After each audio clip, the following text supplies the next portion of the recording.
This is an old Catholic church in behind us here. Yeah. And I thought this might be a good place to tell you a funny story. I'm from this area. I was baptized in the Presbyterian church here in Bayfield. Yeah. And back in that time, you had the Catholic side of Bayfield and you had the Protestant side of Bayfield. And when I was a kid, my mother and father, my grandparents, they always said, don't fall in love with a Catholic girl, because then you'll have to marry her and become Catholic. And you know what? They did. It's just the way things were back then. Yeah. And even though I was born a Presbyterian, I did become Catholic after I met Kathy, Yeah. who was that good Catholic girl that my parents and grandparents warned me about. So they were right in one thing. I did become Catholic. Yes. They were wrong in their beliefs about the Catholics. And that back in the 60s there was, you know, some animosity here in town between the two. And this gazebo was built by the Rebecca's daughters back in the 1950s or 40s. I'd have to look at the sign up here again. It was here when I was a boy growing up. And we also have a special story to tell you when we get inside. Yeah. Bayfield Women's Club Civic League Waiting Pavilion was built in 1913, so it's even older than I thought it was. That was the Rebecca's daughters back then.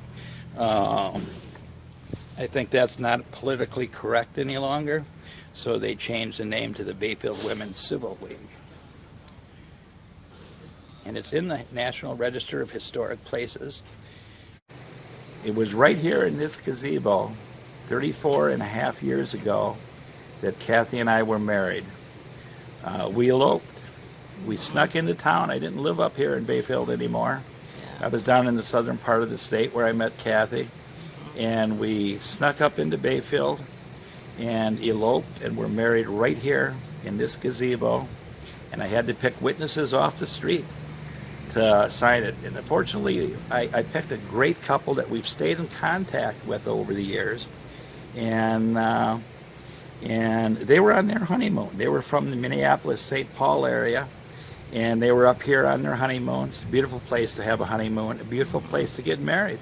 If you haven't visited Bayfield, Wisconsin, you should, because it is still absolutely beautiful. Even though you might think I have a vested interest in it, this is the place that the Chicago Tribune picked as the best little town in the Midwest, and I can understand why. This is what we looked at as we said our I do's.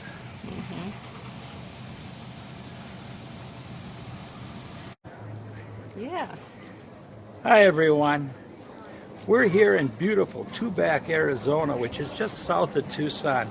You've been watching our video back last fall, and this is now about 6 months later, and it is Valentine's Day weekend. And so this video that you're watching now came up on Valentine's Day, and we're here in beautiful Tubac, Arizona. It's a beautiful town, but this weekend they're celebrating the Tubac Festival of Arts.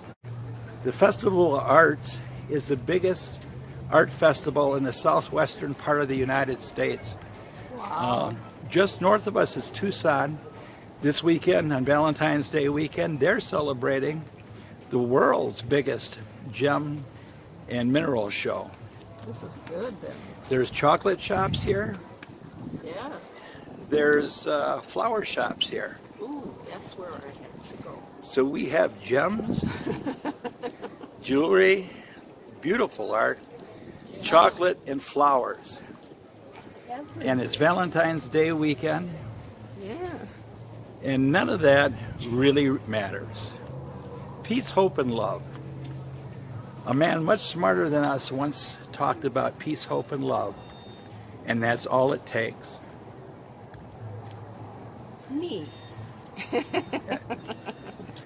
We wanted to wish everybody a happy Valentine's Day weekend this weekend. Yeah. And we love you all. Love all the folks. Huh? You love all our folks? I don't know. We love y'all.